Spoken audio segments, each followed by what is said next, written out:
बिस्मिल्लाहिर्रहमानिर्रहीम अस्सलामु अलैकुम वरहमतुल्लाहि वबरकातुहू। Dear students, welcome back from toppers academy. New lecture हमारे पास है। इसमें इंशाल्लाह हम डिस्कस करेंगे, बीट्स डिस्कस करेंगे और साथ साथ इसमें हम स्टेशनरी वेव्स डिस्कस करेंगे और ओपन आर्गन पाइप और क्लोज आर्गन पाइप इंशाल्लाह ये डिस्कस करेंगे। इससे पहले हमने कंस्ट्रक्टिव इंटरफेरेंस किया, डिस्ट्रक्टिव इंटरफेरेंस किया और साथ साथ स्पीड ऑफ वेव को हमने डिस्कस किया। आज हम जा रहे हैं पहला जो एमसीक्यूज़ है, एमसीक्यूज़ नंबर फर्स्ट की तरफ आते हैं। एमसीक्यूज़ है कि two tuning forks of frequencies F1 254 hertz and F2 256 hertz are played together, then the total number of loud sounds in 3 seconds will be. पहली बात तो ये है डियर स्टूडेंट्स कि आप जानते हैं कि व्हाट इज़ बीट्स। बीट्स आप जानते हैं, what does beats means. Beats असल में हम इस तरह डिफ़ाइन करते हैं कि the periodic fluctuation, the periodic fluctuation in the sound due to the difference of waves due to the difference of frequencies of two waves. It means that when there is a slight difference between the frequency of two waves. For example, यहाँ पर मैंने आपको लिया है 254 hertz लिया है। मैंने एक फ्रीक्वेंसी लिया 254 हर्ट्ज़ और दूसरा फ्रीक्वेंसी मैंने लिया 256 हर्ट्ज़। तो यहाँ पर स्लाइट डिफरेंस है। When there is a slight difference between the frequencies of two waves and when they are played at the same time, so there will be a periodic fluctuation in the frequency, in the loudness of sound. कभी कभार आपको loud sound feel हो जाएगा और कभी कभार आपको slow sound feel हो जाएगा और कभी कभार बिल्कुल साउंड ज़ीरो हो जाएगा। तो ऐसे फिनोमेना को हम कहते हैं बीट्स। अभी सवाल ये है कि एक बात यहाँ पर नोट कीजिए और नोट ये कीजिए कि याद रखिए कि बीट फ्रीक्वेंसी जो है ये हमेशा के लिए बीट फ्रीक्वेंसी हम यहाँ पर डिफ़ाइन पहले करते हैं। इसके बाद हम बीट्स के बाद हम बीट्स फ्रीक्वेंसी डिफ़ाइन करते हैं। बीट्स फ्रीक्वेंसी इसी तरह हम डिफ़ाइन करते हैं कि the number of loud sound, the number of loud sound in unit time. Unit time में लाउड साउंड को, नंबर ऑफ लाउड साउंड को हम कहते हैं बीट फ्रीक्वेंसी। हम इस तरह मैथमेटिकली रिप्रेजेंट करते हैं कि the number of loud sounds per unit time is called beat frequency. मतलब ये है कि अगर एक सेकंड में आपके पास 2 लाउड साउंड आपको फील हो गए तो इसका मतलब होगा कि बीट फ्रीक्वेंसी 2 है। मतलब अगर एक सेकंड में आपको 4 लाउड साउंड फील हो गए तो बीट फ्रीक्वेंसी 4 होगा। ठीक है, इसी तरह यहाँ पर बीट फ्रीक्वेंसी आप किस तरह फाइंड करेंगे। बीट फ्रीक्वेंसी को फाइंड करने के लिए याद रखिए कि larger frequency minus smaller frequency, आपके साथ फार्मूला ये है। तो आपके पास आएगा, फॉर एग्जांपल यहाँ पर इसी तरह आपके पास बीट फ्रीक्वेंसी यहाँ इससे फाइंड कर सकते हैं। एमसीक्यूज़ को मैं और यहाँ पर एक्सप्लेनेशन नहीं करना चाहता क्योंकि एमसीक्यूज़ भी इसी तरह है। एमसीक्यूज़ इसी तरह है और ये है कि इफ़ द एमसीक्यूज़ यहाँ पर है फ्रीक्वेंसी 254 हर्ट्ज़ और 256 हर्ट्ज़, दो फ्रीक्वेंसी दी गई है और आपसे पूछते हैं कि ये दोनों हमारे पास ये जो ट्यूनिंग फोर्स है इसको हमने प्ले किया, ठीक है, लेकिन दोनों की फ्रीक्वेंसी में स्लाइट डिफरेंस है। What should be the total number of loud sounds in 3 second. 3 second में total number of loud sounds कितने होंगे आपके ख्याल में। मैंने यहाँ पर डिफाइन किया कि number of loud sound per unit time, per unit time means per second, number of loud sound means per second is called beat frequency. शाबाश, आपके ख्याल में हम इसमें कितने नंबर ऑफ लाउड साउंड आपको फील हो जाएंगे 3 सेकंड में। शाबाश, आप मुझे बताइए। हाँ, यहाँ पर ज़्यादातर स्टूडेंट्स ये कहेंगे कि यहाँ पर सेक्स राइट है, लेकिन ये रॉन्ग है। क्यों ये रॉन्ग है डियर स्टूडेंट्स? आपको पता है कि असल में हम बीट फ्रीक्वेंसी कहते हैं the number of the difference between two frequencies. यहाँ पर डिफरेंस मैं फाइंड करता हूँ 256 हर्ट्ज़ है और दूसरा 254 हर्ट्ज़ है, तो आपके पास डिफरेंस आएगा 2 आएगा। 2 हर्ट्ज़ मतलब 2 लाउड साउंड आपको फील हो जाएंगे एक सेकंड में। यहाँ पर आपसे पूछते हैं कि 3 सेकंड में, तो यहाँ पर देखिए शाबाश, मैंने फार्मूला आपको लिखा है कि beat frequency is equal to number of loud sound divide by time. तो आप नंबर ऑफ लाउड साउंड को फाइंड करना चाहते हैं तो इनको दोनों को मल्टीप्लाई कीजिए, आपके पास आएगा n is equal to n number of loud sound को रिप्रेजेंट करता है beat frequency multiply by time. शाबाश। तो आपके पास आएगा ए बीट फ्रीक्वेंसी है 2 हर्ट्ज मल्टीप्लाई बाय टाइम, तो क्या आएगा सेक्स। लेकिन सेक्स जो लाउड साउंड यहाँ पर जो आ गया, this is not the right answer. जिस तरह मैंने आपको पहले बताया ये राइट नहीं है। क्यों राइट नहीं है? याद रखिए बीट फ्रीक्वेंसी जब भी आप यहाँ पर दो ट्यूनिंग फोर को जब आप इसको आप स्टक करते हैं तो यहाँ से भी फ्रीक्वेंसी शुरू पैदा होती है और यहाँ से भी साउंड पैदा होती है।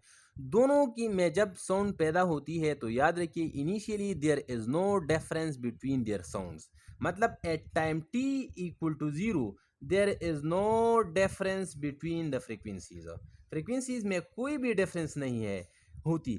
अगर कुछ टाइम गुजरती है, कुछ टाइम गुजरने के बाद मतलब 1/4 सेकंड या 1/6 सेकंड, इतनी ही टाइम के बाद ये इसमें डिफरेंस पैदा होती है, लेकिन इनिशियली इसमें डिफरेंस नहीं होती। अगर दो साउंड्स में इनिशियली डिफरेंस नहीं है तो इसका मतलब ये इनके वेव फंक्शन सेम होंगे, इसके वेव सेम होंगे। और जब दोनों इनिशियली इनके वेव सेम होंगे तो याद रखिए कौन सा इंटरफेरेंस पैदा हो जाएगा, कंस्ट्रक्टिव इंटरफेरेंस। मतलब इनिशियली एक साउंड आपके पास ये एडिशनल आपके पास आएगा। तो आपके पास फार्मूला रिजल्टेंट ये आ गया ये वाला, कि ये फार्मूला का आप इसी तरह लिख सकते हैं कि number of loud sound is equal to beat frequency multiply by time plus 1। ये 1 मैंने क्यों प्लस किया? ये वाला सवाल आया था कुछ ज़माना पहले, टेस्ट में आया था, लेकिन ज़्यादातर स्टूडेंट ने सेक्स लगाया था। ये गलत है। क्यों गलत है? क्योंकि ज़्यादा स्टूडेंट ने बीट फ्रीक्वेंसी को टाइम के साथ मल्टीप्लाई किया था तो सेक्स आया था। लेकिन याद रखिए initially time t equal to 0 at any difference of frequency. अगर दो फ्रीक्वेंसीज है, अगर एक 254 दूसरा 256 या एक 254 और दूसरा 250, तो फिर भी इनिशियली इसमें कंस्ट्रक्टिव इंटरफेरेंस पैदा होगा और कंस्ट्रक्टिव इंटरफेरेंस के नतीजे में आपको लाउड साउंड मिलेगा। तो याद रखिए आपके पास आएगा, यहाँ से बीट फ्रीक्वेंसी 2 है और टाइम 3 है तो आपके पास आएगा, और 1 यहाँ पर एडिशन जमा करेंगे तो आपके पास 6 + 1। This is the exact answer. Answer number B is the correct answer. उम्मीद है कि ये इंशाल्लाह आपको समझ आया होगा।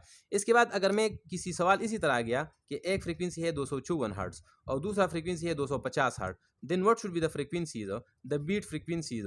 बीट फ्रीक्वेंसी क्या होगी और 3 सेकंड में कितने लाउड साउंड पैदा होंगे? तो पहले आप बीट फ्रीक्वेंसी को फाइंड कीजिए। बीट फ्रीक्वेंसी मतलब डिफरेंस को कहते हैं। 250 माइनस 254 6 आ गए। 3 साउंड में 3 सेकंड में से आपसे मालूम करना है तो इसको 3 से मल्टीप्लाई करें और इसी फार्मूले के मुताबिक एक इसमें हम जमा करेंगे। पुराने ज़माने में हाँ सॉरी नहीं 54 माइनस 50 4 एम, बिल्कुल सॉरी, 4 डिफरेंस है। तो आपके पास आएगा 4 3 12 और 1 इसके पास आप ऐड करेंगे, ठीक है। तो आपके पास 13 लाउड साउंड आएंगे। इस तरह पहले ज़माने में हम दुकानदार के पास जाया करते थे जब हम बच्चे थे, तो दुकानदार हमें जब कुछ चीज़ें हम ख़रीदते थे तो ख़रीदने के बाद दुकानदार हमें एक फैंटा गोली या इसके अलावा चुंगी इसको हम कहते थे, तो इसके साथ एक चुंगी आप जमा करेंगे ज़रूरी, ठीक है स्टूडेंट्स। चलो आज आगे जाते हैं और बीट पर एक और एमसीक्यूज़ भी है। एमसीक्यूज़ नंबर 2 है कि 2 tuning force of frequencies F1 दिया गया है, शाबाश, 1000 हर्ट्ज़। दूसरा फ्रीक्वेंसी जो है अननोन है, एक नोन फ्रीक्वेंसी है, एक अननोन फ्रीक्वेंसी है। But the number of beats are 4, number of beats दिए गए हैं, ठीक है। नंबर ऑफ बीट्स आपको दिए गए हैं 4 है, ठीक है। when प्लेड, जब दो ट्यूनिंग फोर को हमने प्ले किया तो पहला फ्रीक्वेंसी हमें मालूम है 1000 हर्ट्ज़ है, दूसरा फ्रीक्वेंसी जो है ये ना मालूम है, लेकिन नंबर ऑफ बीट्स दी गई है आपको कि नंबर ऑफ बीट्स कितने हैं, 4 है। But the tuning forks are of known frequency, मतलब 1000 फ्रीक्वेंसी की बात होती है। Of known frequency is loaded a little, इसको थोड़ा सा लोड किया, लोड का मतलब है थोड़ा सा वैक्स लगा दिया हम यहाँ पर, ठीक है। Such that the number of beats reduces to 3, लेकिन कुछ वैक्स के बाद, लोड के बाद, आफ्टर लोडिंग के बाद इसकी जो नंबर ऑफ बीट्स थे वो कम हो गए, और कितने हो गए, शाबाश, वो 3 हो गए। पहले कितने थे, 4 होते। और इनिशियल फ्रीक्वेंसी आपको दिया गया है, नॉन फ्रीक्वेंसी ये है 1000 हर्ट्ज़ है। तो आपसे ये पूछते हैं then what you think about the F2 के बारे में आप क्या जानते हैं?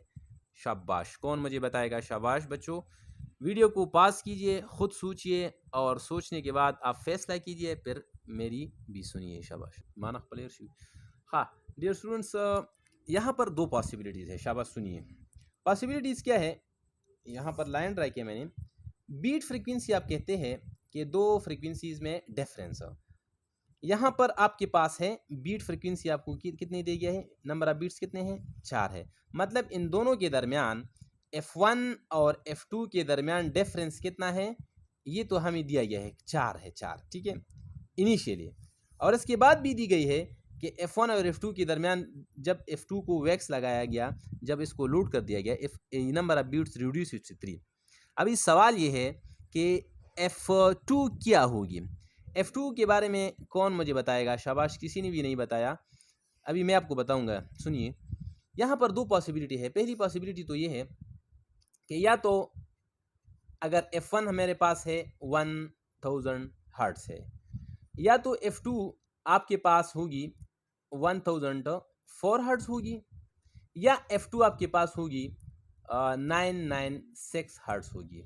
क्योंकि जब इन दो के दरमियान आप डिफरेंस फाइंड करें, इन दो के दरमियान F1 और F2 के दरमियान आप डिफरेंस को फाइंड कीजिए, तो पहले में फाइंड कीजिए आपके पास आएगा 4 आएगा, और दूसरे में फाइंड कीजिए तो फिर भी 4 यहाँ पर आता है। तो अभी सवाल ये पैदा होता है कि इसमें कौन सा करेक्ट है, क्योंकि ऑप्शन तो 1004 भी दिया गया है और 996 भी दिया गया है। हाँ, लेकिन इसके बाद भी आपको एक क्लू दिया गया है, और क्लू ये है कि F1 को हमने लोड किया, और लोड के बाद इसके जो नंबर ऑफ बीट्स है वो 3 हो गए, मतलब ये रिड्यूस हो गए। शाबाश। पहली बात यह है कि डियर स्टूडेंट्स, आपको पता है कि फ्रीक्वेंसी असल में नंबर ऑफ वाइब्रेशन को कहते हैं, number of vibration. Number of vibration, अगर मैं किसी ट्यूनिंग फोर्क को लोड करता हूँ, लोड मतलब ये है कि इसकी मास इसका ज़्यादा हो गया, अगर न इसका मास ज़्यादा हो गया तो डेफिनेटली इसका मास ज़्यादा होगा, तो ये कम इलास्टिक हो जाएगा, ये लोड हो जाएगा, और लोड के बाद नंबर ऑफ वाइब्रेशन ये क्या हो गए, ये कम हो जाएंगी। क्या हो जाएंगी, कम। क्योंकि याद रखिए फ्रीक्वेंसी और डेंसिटी के दरमियान, फ्रीक्वेंसी और मास के दरमियान जो है ये इन्वर्स रिलेशनशिप है। जितना मास ज़्यादा हो जाएगा इतना वो लोड हो जाएगा, और इसमें जो कमिंग बैक जो इलास्टिक पावर है वो कम हो जाएगी। तो फ्रीक्वेंसी और मास का इन्वर्स रिलेशनशिप है। तो यहाँ पर आपको बताया भी गया है कि 1000 हर्ट्ज को हमने लोड किया तो नंबर ऑफ बीट्स क्या कितने हो गए, 3 हो गए, ये रिड्यूस हो गए। तो पहली पॉसिबिलिटी ये लेते हैं। चलो मैंने इसको ये लिया 1004 मैंने लिया, पहला पॉसिबिलिटी मैं इसको लेता हूँ, शाबाश। F2 मेरे पास है 1004 है, ठीक है, और F1 को मैंने लोड किया, F1 को मैंने लोड किया, तो लाजमी बात है कि F1 को लोड करने के बाद अभी इसकी फ्रीक्वेंसी 1000 नहीं रहेगी, बल्कि 1000 से कम हो जाएगी, क्योंकि लोडिंग के बाद इसकी जो मास ज़्यादा हो जाती है तो फ्रीक्वेंसी कम हो जाएगी। चलो मैं इसको लिखूंगा 999 मैंने लिख लिया, ठीक है। अभी इसके दरमियान डिफरेंस फाइंड कीजिए, आपके पास डिफरेंस आएगा, difference is equal to n कितने आ गया, 1004 माइनस 999 से क्या आ गया, 5। So this is not the correct, मतलब ये जो सपोजिशन हमने किया था ये 2 वाला ये ठीक नहीं है। अभी दूसरे को लेते हैं, शाबाश, दूसरी पॉइंट को। दूसरा पॉइंट, अगर हमने फ्रीक्वेंसी F2 हमने लिया 996 लिया, ठीक है, और F1 तो वैसे भी हमें मालूम है कि 1000 है, लेकिन अगर आपने इसको लूट किया तो ये 1000 से और भी कम हो जाएगा। मतलब एक बार फिर मैं इसको 999 लेता हूँ, तो 999 और दोनों के दरमियान अभी डिफरेंस फाइंड कीजिए, तो अभी आपके पास डिफरेंस आएगी 996, ये भी 3, मतलब this is the correct way, ठीक है। तो आप इसी तरह से पोजीशन करेंगे, तो which of the following is correct, 996 is the correct option, ठीक है स्टूडेंट्स। हाँ, एमसीक्यूज नंबर नेक्स्ट जो है ये इंतहाई सिंपल है। यहाँ पर देखिए, the minimum distance required for the distinct hearing is, the minimum distance required for the distinct hearing. याद रखिए डिस्टिंक्ट हियरिंग का मतलब है कि कब हम आवाज़ को मुकम्मल सही तौर पर सुनेंगे, मतलब कब हमें आवाज़ आसानी से और ठीक तरह सुनाई देगा।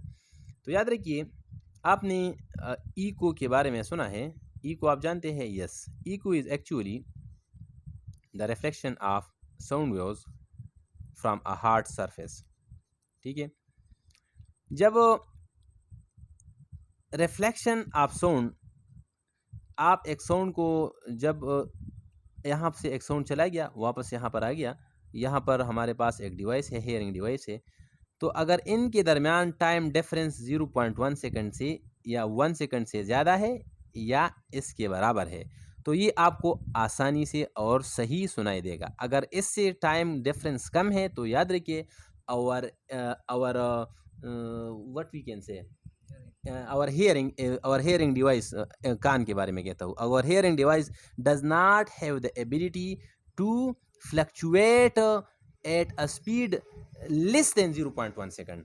तो मतलब ये है कि सबसे कम जो डिस्टेंस टाइम जो है इकोस के लिए या हेयरिंग के लिए, दो साउंड्स के दरमियान कम अज़ कम टाइम डिफरेंस जो है ये 0.1 सेकंड से ज़्यादा होगा या इसके बराबर होगा। अगर टाइम डिफरेंस इससे कम हो गया दो साउंड्स के दरमियान, तो हमारे कान जो है ये they were not be able to hear them rightly and distinctly. Okay, तो the time should be 0.1 second और it may be greater than 0.1 second. So यहाँ पर भी मिनिमम की बात होती है, तो मिनिमम टाइम कितना है 0.1 सेकंड है। और आपको पता है S is equal to v t फार्मूले से भी फाइंड कीजिए कि कितना डिस्टेंस रिक्वायर्ड है। S is equal to v t, v तो हमें वैसे भी मालूम है कि हमारे पास स्पीड ऑफ साउंड है ये 332 मीटर पर सेकंड है और टाइम 0.1 सेकंड है। तो यहाँ से आप आसानी से फाइंड कर सकते हैं।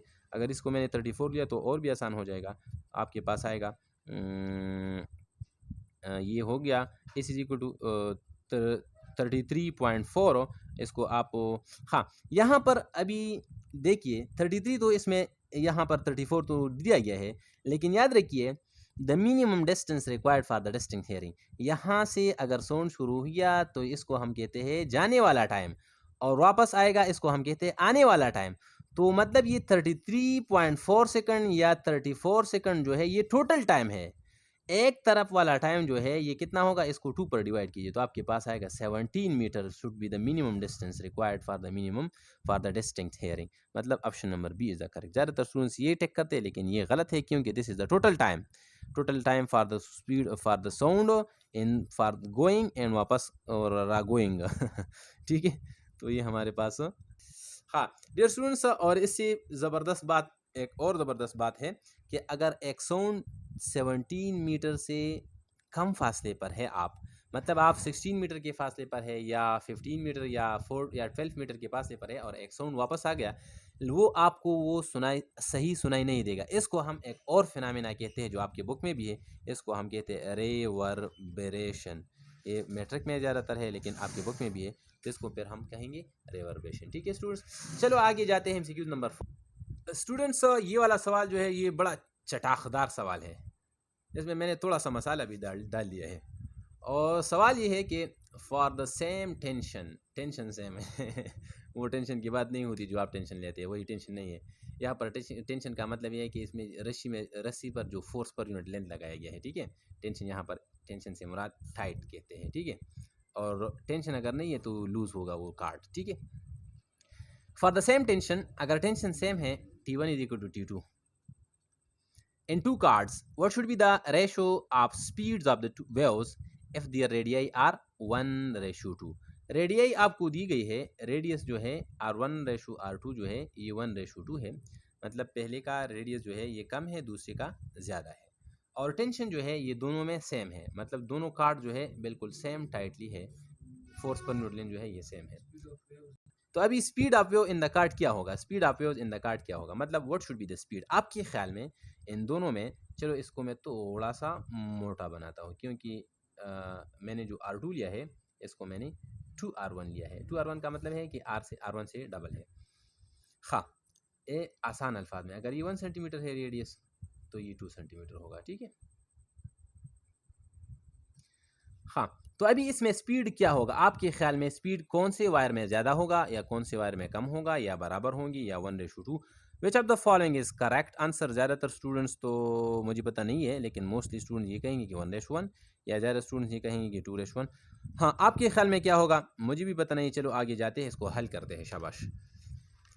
सोल्यूशन आपको पता है कि स्पीड ऑफ साउंड जो है, स्पीड ऑफ साउंड वेव जो है ये आपके पास फार्मूला है, और इससे पहले मैंने आपको फार्मूला देखा था कल जो स्पीड ऑफ वेव्स की मैं डिस्कस कर रहा था कि T tension divided by M। शाबाश, याद है, टेंशन डिवाइडेड बाय M। या इसी तरह हम भी कहते थे कि इलास्टिसिटी डिवाइडेड बाय डेंसिटी, इसी तरह भी था। अभी टेंशन की बात होती है तो मैंने टेंशन लगा दिया, और वैसे भी आप टेंशन में हैं, टेंशन न ले। ठीक है अल्लाह खैर करेगा। हाँ शाबाश, ये घबराना नहीं है जो इमरान खान की बात है। ठीक है, घबराना बिल्कुल नहीं। शाबाश बच्चों, आपके पास पता है ये M जो छोटा नज़र आता है इसका मतलब है ये हमारे पास total mass divide by total length के बराबर है। ठीक है, इसमें थोड़ा सा कैलकुलेशन है, याद रखिए। शाबाश, यहाँ पर पुट कीजिए, आपके पास आएगा शाबाश tension divided by M capital M divided by L। शाबाश। और डियर स्टूडेंट्स ये डबल डिवीजन है तो डबल डिवीजन को हम ऊपर ले जाते हैं तो आपके पास आएगा TL डिवाइड बाय M। और प्यारे बच्चों आपको पता है कि यहाँ पर तो बात होती है टेंशन और रेडियस की बात होती है, तो मतलब ये है तो इसमें तो रेडियस नहीं है, आपको नज़र नहीं आती। तो याद रखिए इसको हम कन्वर्ट करेंगे, रेडियस में कन्वर्ट करेंगे अपनी मर्जी के मुताबिक। इसमें हम फार्मूले में हम लगाएंगे, या डायमीटर की बात अगर होती तो हम डायमीटर इसमें बनाएंगे, अगर रेडियस है तो रेडियस हम इसमें निकालेंगे, अगर एरिया है तो एरिया फिर निकालेंगे। ठीक है, तो वैसे भी बॉल पेन हमारे पास है तो हमारी मर्जी है। आपको पता है कि मास पर यूनिट वॉल्यूम किसके बराबर है? शाबाश, ये बराबर होते हैं डेंसिटी के बराबर है। और फिर इसके आपके पास आएगा, मैं मास को फाइंड करता हूँ तो आपके पास मास आएगा डेंसिटी टाइम्स वॉल्यूम। ठीक है, और वॉल्यूम आपको भी ये भी मालूम है कि वॉल्यूम हमारे पास बराबर होता है एरिया मल्टीप्लाई बाय लेंथ। ठीक है डियर स्टूडेंट्स, ये हमारे पास सर्कुलर बॉडी है, मतलब ये है कि इसके आपके पास एरिया आपके पास आएगी आई शाबाशी आपके पास pi r square multiply by length. अभी पुट कीजिए शाबाश, आई शाबाशी, तो आपके पास आएगा speed is equal to TL divided by density pi शाबाश आर स्क्वायर और ब्या मल्टीप्लाई बाय L। ये L और L दोनों तो जुड़ा हो जाएंगे, कैंसिल हो जाएंगे। ठीक है, और आपके पास बचेगा T और रो शाबाशी पाई और r square whole under root. अभी आ गया शाबाश, अभी फार्मूला हमारे पास आ गया और इंतहाई इंपॉर्टेंट फार्मूला है, क्योंकि इसी फार्मूले को हम दोबारा एक और MCQ में भी इस्तेमाल करते हैं। तो याद रखिए अपने पास, तो आपके पास आएगा इस आर स्क्वायर पर अंडर रूट है। और प्यारे बच्चों आपको पता है जब भी किसी भी चीज़ पर अंडर रूट हो और स्क्वायर हो तो ये इससे निकलती है, क्योंकि अंडर रूट हमारे पास बराबर होते हैं हाफ के बराबर, तो ये दोनों कैंसिल हो जाएंगे। तो आपके पास आएगा V is equal to under root T divided by R, इससे निकल जाएगा 1/r हो जाएगा, और डेंसिटी और ये पाई अपनी जगह पर हो जाएगा। तो हमारे पास रिजल्टेंट ये फार्मूला ये आ गया, रिजल्टेंट फार्मूला शाबाश नोट कीजिए कि velocity v1 is equal to under root of T1 divided by, ये फैक्टर तो वैसे भी इसकी बात नहीं होती तो इसको मैंने कैंसिल कर दी, क्योंकि यहाँ पर आपसे पूछते हैं कि रेडियस और टेंशन की बात होती है, तो मैंने लिखा ऊपर टेंशन और नीचे रेडियस मैंने लिखा, और रेडियस को मैंने डायरेक्टली लिखा अंडर रूट, क्योंकि अंडर रूट से ये निकल गया है। ठीक है, अभी बिल्कुल फ्री है। और इसी तरह V2 आपके पास आएगा, V2 is equal to T2 divided by R2 शाबाश, और ये R2 जो है ये इससे बाहर है। ठीक है, तो इसका रेशो फाइंड कीजिए, टेंशन तो वैसे भी कांस्टेंट है और रेडियाई जो है 1:2 है, तो अभी यहाँ पर पुट कीजिए, आसानी से आप फाइंड कर सकते हैं। आपके पास आएगा V1 divided by V2 is equal to, शाबाश बच्चों, ये T1 ऊपर, क्योंकि T1 तो हमारे पास टेंशन का 1 का है, और ये हमारे पास होगा R1। ठीक है, और V2 का जो है ये तो इनवर्स रिलेशनशिप है रेडियस के साथ, तो ये इसका रेडियस ऊपर आएगा और टेंशन नीचे आएगा। ठीक है, मतलब ये दोनों टेंशन ख़त्म हो जाएंगे, जिस तरह मैंने पहले बताया कि टेंशन न ले क्योंकि टेंशन ख़त्म होता है। तो आपके पास V1 divide by V2, speed का आपके पास आ गया R2 divide by R1। R2 का मतलब ये है, ये हमारे पास R2 है, ये R1 है, ये दूसरा वाला R2 है, तो आपके पास स्पीड आएगा 2:1। डियर स्टूडेंट्स आपके पास जवाब ये आ गया, लेकिन मैंने MCQs को क्यों ये शामिल किया, क्यों इसमें तो बहुत ज़्यादा कैलकुलेशन है।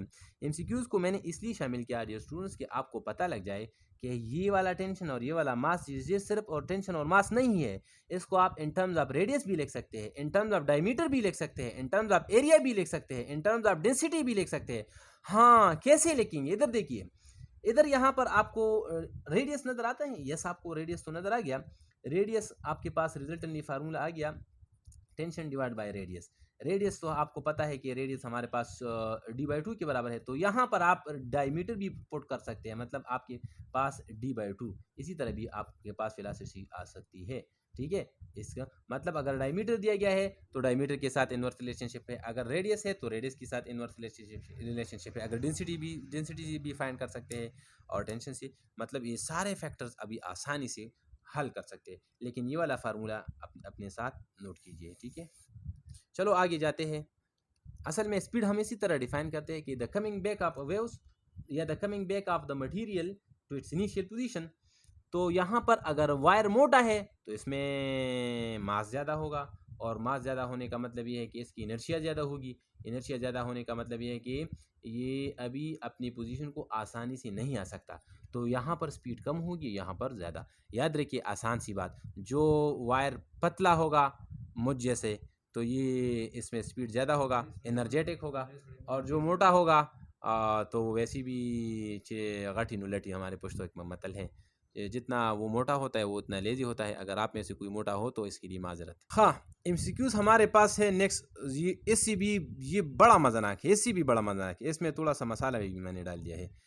हाँ, एमसीक्यूज नंबर 5 है कि what should be the length of open organ pipe. अभी आर्गन पाइप की तरफ आ गए और आर्गन पाइप को डिफाइन भी करता हूँ साथ साथ। So that its fundamental frequency is equal to the close organ pipe. पहली बात तो ये है डियर स्टूडेंट्स, प्यारे बच्चों, कि आर्गन पाइप आप जानते हैं। यस, बिल्कुल आप जानते हैं, मुझे उम्मीद है कि आप जानते होंगे। असल में आर्गन पाइप हमारे पास एक डिवाइस है, हमारे पास इंतहाई सिंपल सी डिवाइस है जिससे हम sound, variety of sound produce कर सकते हैं। इसको हम कहते हैं आर्गन पाइप। ठीक है, वैरायटी ऑफ साउंड इससे हम प्रोड्यूस कर सकते हैं, तो इसको हम कहते हैं आर्गन पाइप। आर्गन पाइप हमारे पास दो किस्म के होते हैं। एक ऐसा आर्गन पाइप होते हैं जिसका एक साइड ओपन क्लोज होता है और एक साइड ओपन होता है। तो ऐसी आर्गन पाइप को हम कहते हैं क्लोज आर्गन पाइप। क्या कहते हैं? क्लोज आर्गन पाइप कहते हैं। शाबाश। और दूसरा ऐसा आर्गन पाइप होता है जिसके दोनों साइड ओपन होते हैं, इसको हम कहते हैं ओपन आर्गन पाइप। क्या कहते हैं? Open organ pipe. शाबाश। हाँ, पहली बात तो ये है कि इसका जो फंडामेंटल फ्रीक्वेंसी है क्लोज आर्गन पाइप का, fundamental frequency of the close organ pipe, मैं लिखता हूँ FCOP। COP का मतलब है क्लोज आर्गन पाइप। इसका जो फंडामेंटल फ्रीक्वेंसी है ये बराबर होते हैं V/4L के बराबर है, इसका फंडामेंटल फ्रीक्वेंसी है। और इसका जो फंडामेंटल फ्रीक्वेंसी है ओपन आर्गन पाइप का, मैं लिखता हूँ OOP का मतलब है ओपन आर्गन पाइप, ये बराबर है V/2L के बराबर है। ठीक है, एमसीक्यूज तो मैंने सॉल्व किया, आपको सॉल्व करने की ज़रूरत भी नहीं है क्योंकि मैंने तो ज़्यादातर इसमें डिस्कस की।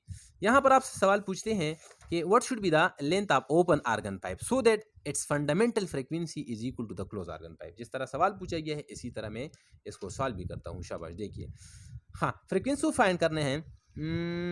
हाँ, what should be the length of the pipe, length find करना है कौन सी की? ओपन आर्गन पाइप की लेंथ को फाइंड करना है। अगर इन दोनों की frequency, fundamental frequency of the open organ pipe ये बराबर हो गई क्लोज आर्गन पाइप के बराबर हो गई। ये सवाल आया था, ईटा में आया था, पुराने ज़माने में आया था, और इसी पर मुख्तलिफ सवालात और भी आए थे, उसको भी मैंने डिस्कस किया है कुछ ना कुछ तरीके से। हाँ, शाबाश। यहाँ पर पुट कीजिए। शाबाश। ओपन आर्गन पाइप का फार्मूला क्या है? V/2L है। और क्लोज आर्गन पाइप का क्या है? V/4L है। ठीक है, अभी क्या फाइंड करना है? ये तो वैसे भी दूड़ा हो जाएंगे। और यहाँ पर इसके साथ छोटा सा मैं लिखता हूँ, सॉरी, ओपन के लिए मैं OOP लिखता हूँ और SEL के साथ मैं COP लिखता हूँ, क्लोज आर्गन पाइप। ठीक है, तो आपको ये फाइंड करना है कि लेंथ फाइंड करना है। तो आपके पास कौन से ओपन आर्गन पाइप का लेंथ फाइंड करना है, तो इसको आप यहाँ पर शिफ्ट कीजिए। 1/, लेफ्ट साइड पर आपके पास है 2L OOP is equal to 1/4L COP, close organ pipe.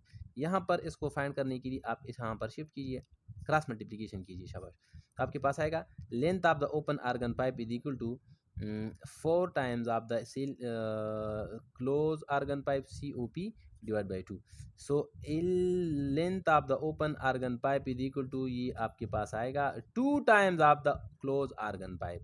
ठीक है, मतलब ये है कि अगर आपको फंडामेंटल फ्रीक्वेंसी याद है ये फार्मूला, तो आप किसी भी ओवरटोन को फाइंड कर सकते हैं, फंडामेंटल फ्रीक्वेंसी को फाइंड कर सकते हैं, लेंथ को फाइंड कर सकते हैं। हाँ, यहाँ पर एक बात नोट कीजिए, जब length of the open organ pipe close organ pipe से डबल होगा तो इसी कंडीशन में इन दोनों की फ्रीक्वेंसी जो है ये बराबर होंगी। तो कौन सा ऑप्शन करेक्ट है? शाबाश। LOP is equal to L, this option is correct, option number A is correct. ठीक है, डियर स्टूडेंट, यहाँ पर मैंने एक वर्ड इस्तेमाल किया, ओवरटोन वर्ड। हाँ, नेक्स्ट सवाल में भी है, देखिए। शाबाश। MCQ नंबर 6 है कि for third harmonic of the close organ pipe, close organ pipe के थर्ड हार्मोनिक की बात होती है। कौन सी बात? Third harmonic. डियर स्टूडेंट्स, एक फ्रीक्वेंसी है और एक होती है हार्मोनिक। इसको मैं डिस्कस करता हूँ कि ये क्या है। हाँ, for third harmonic of the close organ pipe what will be the overtone. Overtone को फाइंड करना है। एक हार्मोनिक आपको दिया गया है, हार्मोनिक कौन सा दिया गया है? Third harmonic. ये इतनी मुश्किल नहीं है, लेकिन ये इसको याद करना होगा कि हार्मोनिक किसे कहते हैं और ओवरटोन किसे कहते हैं। फॉर द थर्ड हार्मोनिक आप क्लोज आर्गन पाइप का जो थर्ड हार्मोनिक है ये दिया गया है, ठीक है। अभी इसका ओवरटोन फाइंड करना है।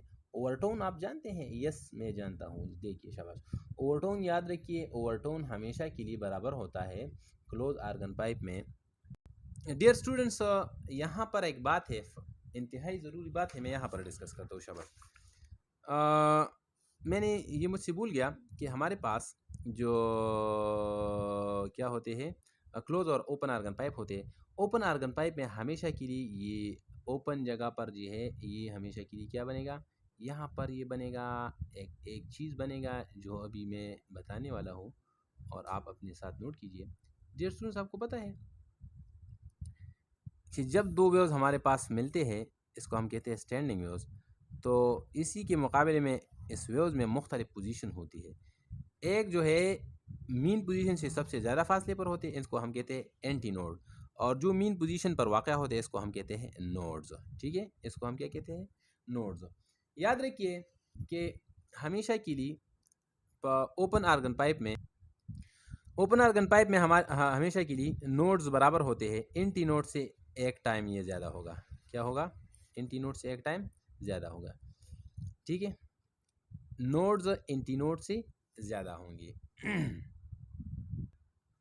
हाँ, ये वाला बात जो है ये ठीक नहीं है। असल में ये एंटी नोड जो है ये ज़्यादा होते हैं, ये नोड +1 के बराबर होते हैं। ये वाला गलत है, इसके लिए आई एम सॉरी, ठीक है। एंटी नोड हमेशा के लिए ओपन आर्गन पाइप में ये बराबर होते हैं A=n+1, मतलब एंटी नोड्स ज़्यादा होंगे, ठीक है। क्योंकि यहाँ पर देखिए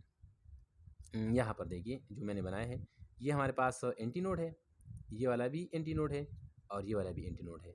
इसी जगह को मैं नोड कहता हूँ, इसी जगह को भी मैं नोड कहता हूँ। एंटी नोड कितने हैं? 1 2 3, और नोड कितने हैं? 2 है। नोड हमारे पास 2 है, तो मतलब ये है ये एंटी नोड जो है ये इससे ज़्यादा हो गया, ठीक है, एक टाइम इसके ज़्यादा हो गया। हाँ, एमसीक्यूज़ हम कौन सा था? एमसीक्यूज़ हमारे पास ये है, 6 नंबर एमसीक्यूज़ है कि third harmonic close organ pipe जो है ये दिया गया है, then what will be the overtone, मतलब थर्ड हार्मोनिक को हम कौन सा ओवरटोन कहते हैं, ये असल में फाइंड करना है। तो इसके लिए आप एक शॉर्टकट है, दोनों के लिए मैं लिखता हूँ। याद रखिए, क्लोज आर्गन पाइप के लिए जो इसका ओवरटोन होता है, ओवरटोन इसका होता है n-1/2, इसके लिए शॉर्टकट फार्मूला ये है, ठीक है। और ओपन के लिए फार्मूला है, ओपन आर्गन पाइप के लिए आपके पास ओवरटोन का फार्मूला है n-1 है, ठीक है। याद रखिए इसको। यहाँ पर आपसे पूछते हैं क्लोज, तो ये वाला फार्मूला इस्तेमाल करेंगे, पहली वाला फार्मूला। तो आपके पास आएगा n-1/2, n-1 कितना हार्मोनिक दिया गया है? 3, तो 3-1/2 आपके पास आएगा 2/2, मतलब ये इसको हम कहते हैं पहला ओवरटोन कहते हैं। This should be the first overtone. इसमें फर्स्ट है? No, none is the correct option, ठीक है। हाँ, अगर आपको ये सवाल इसी तरह गया लेकिन यहाँ पर क्लोज की जगह आपको ओपन के बारे में बताया गया, तो फिर आप ये वाला फार्मूला इस्तेमाल करेंगे, तो इसके लिए आपके पास होगा 3-1 तो 2 होंगे, ठीक है।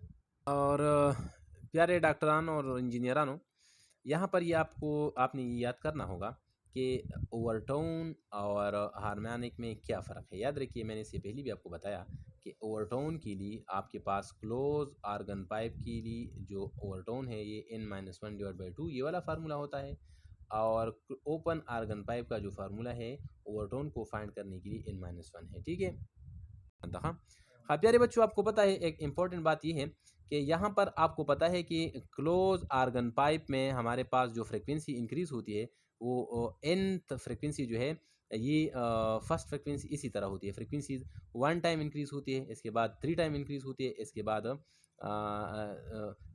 3f1, इसके बाद 5f1, इसके बाद 7f1। मतलब ये है कि all higher frequencies in the close organ pipe जो है 1 time, 3 time, 5 time, 7 time odd integral multiple of the fundamental frequency के बराबर होती है। और इसको हम कहते हैं ज़ीरो ओवरटोन, इसको हम कहते हैं फर्स्ट ओवरटोन, इसको हम कहते हैं सेकंड ओवरटोन, इसको हम कहते हैं थर्ड ओवरटोन, ठीक है। लेकिन इसको हम कहते हैं फर्स्ट हार्मोनिक, इसको हम कहते हैं थर्ड हार्मोनिक, इसको हम कहते हैं फिफ्थ हार्मोनिक। मतलब ये है हार्मोनिक और ओवरटोन का फार्मूला तो मैंने लिखा है, लेकिन ये अपने पास नोट कीजिए। और ओपन आर्गन पाइप का जो फार्मूला है फ्रिक्वेंसी का, ये इसके जो हायर फ्रिक्वेंसीज है ये F1, 2F1, 3F1, 4F1, मतलब इसके जो फ्रिक्वेंसीज है ये integral multiple of the higher frequencies के बराबर होते हैं 135। तो इसका जो पहला हार्मोनिक है इसको हम कहते हैं फर्स्ट हार्मोनिक, लेकिन इसको हम कहते हैं जीरो ओवरटोन। और ये हमारे पास दूसरा हार्मोनिक है, इसको हम कहते हैं फर्स्ट ओवरटोन। ठीक है। यहाँ पर आपसे पूछते हैं कि their first overtones are identical, मतलब ये है इसको हम फर्स्ट ओवरटोन कहते हैं। इधर देखिए शाबाश, मतलब third harmonic of the close organ pipe को हम कहते हैं फर्स्ट ओवरटोन कहते हैं। शाबाश। Third harmonic of the close organ pipe is equal to, ये किसके बराबर लेने चाहिए, ये बराबर है किसकी, second harmonic of the second harmonic of the open organ pipe. मेरे ख्याल में आपको थोड़ी सी कन्फ्यूजन होगी, लेकिन आप ये टॉपिक अपने साथ नोट कीजिए पहले, फिर एमसीक्यूज़ पर आ जाए तो इंशाल्लाह आसानी होगी। हाँ, तो यहाँ पर थर्ड हार्मोनिक का भी सवाल ये है कि थर्ड हार्मोनिक किसके बराबर है, the third harmonic of the close organ pipe. तो ये आपके पास बराबर है, ये बराबर है 3 टाइम्स ऑफ F1 और ये बराबर है 2 टाइम्स ऑफ F1। F1 कितना है, ये हमारे पास फंडामेंटल फ्रीक्वेंसी है। इससे पहले मैंने आपको बताया कि V/4L है, COP लिखूँगा। और ये क्या है 2, और ये क्या है ओपन आर्गन पाइप का क्या है V/2L है। ये तो आपके पास ये तो जुड़ा हो जाएंगे, इसी तरह आपके पास रहेगा, इसके साथ लिखेंगे OOP और ये भी जुड़ा हो जाएंगे। राइट साइड पर आपके लेफ्ट साइड पर आपके पास बचेगा 3/4 LCOP और राइट साइड पर आपके पास होगा 1/LOOP ओपन आर्गन पाइप। इसका रेशो फाइंड करना है, COP ऊपर होगा और OOP नीचे होगा, क्लोज आर्गन पाइप ऊपर, ओपन वाला नीचे। तो ये इधर शिफ्ट हो जाएगा, आपके पास आएगा राइट साइड पर आपके पास आएगा length of the close organ pipe divide by length of the open organ pipe is equal to 3/4। ये एमसीक्यू थोड़ा सा डिफिकल्ट है, लेकिन इसको टेंशन न लीजिए। ठीक है, टेंशन लेने के लिए नहीं होता। ठीक है, जिस तरह मैंने पहले आपको बताया। फिर भी अगर आपको कोई प्रॉब्लम हो तो ये टॉपिक टॉपिक जो है इसको बेसिकली नोट कीजिए अपने पास। अगर कोई प्रॉब्लम हो तो मुझसे आप पूछ सकते हैं। और यहाँ तक कि हमारा लेक्चर था, lecture number 12 and in chapter number waves. ठीक है, इंशाल्लाह नेक्स्ट लेक्चर में आपके एक बार फिर सामने हो जाएंगे। और तब तक अल्लाह हाफिज़।